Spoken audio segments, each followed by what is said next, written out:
আসসালামু আলাইকুম। Hello everyone, welcome to শেষ সকাল ব্লগ। সবাই কেমন আছেন? আশা করি সবাই ভালো আছেন, সুস্থ আছেন। তো ভিউয়ার্স, আজকে চলে আসলাম আর একটা নতুন রেসিপি নিয়ে।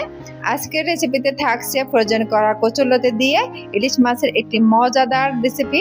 তো ভিউয়ার্স, আমরা অনেকে মনে করি কচুরলতি ফ্রোজেন করে রাখলে হয়তো বা কেমন হয়ে যাবে, তারপর গুণগত মান বা স্বাদ আগের মতো থাকবে না। তো আপনারা আজকে আমার ভিডিওটি দেখেন, তাহলেই বুঝতে পারবেন। আর কথা না বাড়িয়ে চলুন মূল রান্নায় চলে যাই।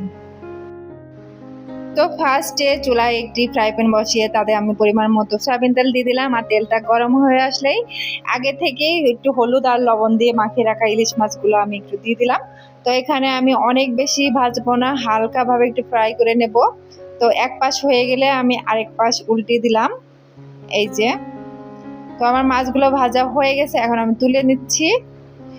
এরপর আমি ওই তেলেই দিয়ে দিচ্ছি পেঁয়াজ। এখানে আমি একটা বড় সাইজের পেঁয়াজ কুচি করে নিয়েছি। তো পেঁয়াজটা একটু ভেজে নেবার পরেই আমি দিয়ে দিলাম এখানে 1 চামচ পরিমাণ লবণ। লবণটা দিয়ে আর একটু নেড়েচেড়ে ভেজে নিলাম পেঁয়াজটা। এরপর দিয়ে দিচ্ছি আমি বাটা মশলা। আর বাটা মশলার ভেতরে আমি শুধুমাত্র রসুন বাটা আর এখানে দিয়ে দিলাম সরিষা বাটা। তো এই দুইটা দেওয়ার পরে একটু নেড়েচেড়ে দিচ্ছি।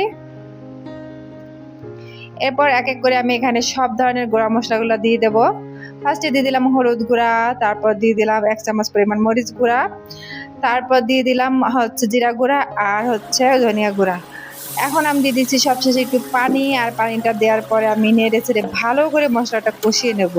আর এই মশলাটা কিন্তু অবশ্যই ভালো করে কষিয়ে নেবেন, না হলে কিন্তু ভালো লাগবে না। ভিউয়ার্স, দেখতেই পাচ্ছেন আমার মশলাটা অনেক সুন্দরভাবে কষানো হয়ে গেছে, উপরে তেল ভেসে আসছে। এখন আমি ফ্রোজেন করা আমার কচুরলতিগুলো দিয়ে দিচ্ছি। আর কচুরলতিটা অনেকক্ষণ আগে বের করে রাখছি, তারপরে এখনও বরফটা গলেনি। তো ওই অবস্থায় আমি দিয়ে দিচ্ছি, কোনো সমস্যা নাই, কারণ আমি এখন ঢাকনা দিয়ে কিছুক্ষণের জন্য ঢেকে দেব। আর কিছুক্ষণ পরেই দেখেন বরফটা পুরোপুরিভাবে গলে যাবে। ফিরে আসলাম কিছুক্ষণ পরে। এই যে দেখেন, আমার কচুরলতিটা কিন্তু একেবারে বরফ গলে গেছে। আমি আরো কিছুক্ষণের জন্য ঢাকা দিয়ে কষিয়ে নেব। এই তো আমার কচুরলতিটা কিন্তু ভালোভাবে আমি কষিয়ে নিয়েছি। আর সবচেয়ে বড় কথা হচ্ছে, আমার কচুরলতিটা মাশাআল্লাহ এত সুন্দর, মানে কষানোর মধ্যে সেদ্ধ হয়ে গেছে। তো এই জন্য আমার আর খুব বেশি পরিমাণ পানি দেওয়ার দরকার নাই, মাত্র 1 কাপ পরিমাণ পানি দিচ্ছি আমি এখন।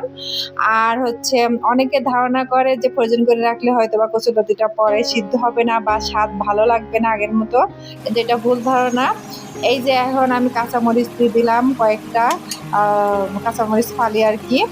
আর এখন আমি দিয়ে দিচ্ছি মাছগুলা, ভেজে রাখছিলাম যে ইলিশ মাছগুলা, সেগুলো উপর দিয়ে সুন্দরভাবে আমি দিয়ে দিই। তারপর কিছুক্ষণ নেড়ে চেড়ে এখন আমি ঢাকনা দিয়ে কিছুক্ষণের জন্য রান্না করে নেব।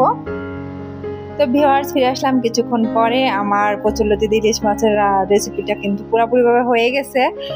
এখন আপনারা দেখে বুঝতে পারছেন এটা কতটা মজাদার আর লোভনীয় হয়েছে। আর আমার কচুরলতিগুলো দেখছেন মাশাআল্লাহ অনেকটা অনেকটা নরম হয়েছে।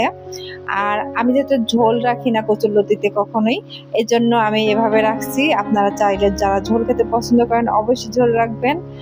আর এই যে এই কচুরলতিটা দিয়ে গরম ভাত দিয়ে কি বলবো, এতটা মজা লাগে, জাস্ট শুধু কচুরলতি দিয়ে আপনি পেট ভরে ভাত খেতে পারবেন। তো ভিউয়ার্স, আমার আজকের রেসিপিটি আপনাদের কেমন লাগলো অবশ্যই কমেন্টে জানাবেন। আপনাদের সুন্দর সুন্দর কমেন্ট করতে আমার খুব ভালো লাগে। আর সবাইকে অসংখ্য ধন্যবাদ আমার সাথে থাকার জন্য। সকলে ভালো থাকবেন, সুস্থ থাকবেন। আল্লাহ হাফেজ। আসসালামু আলাইকুম।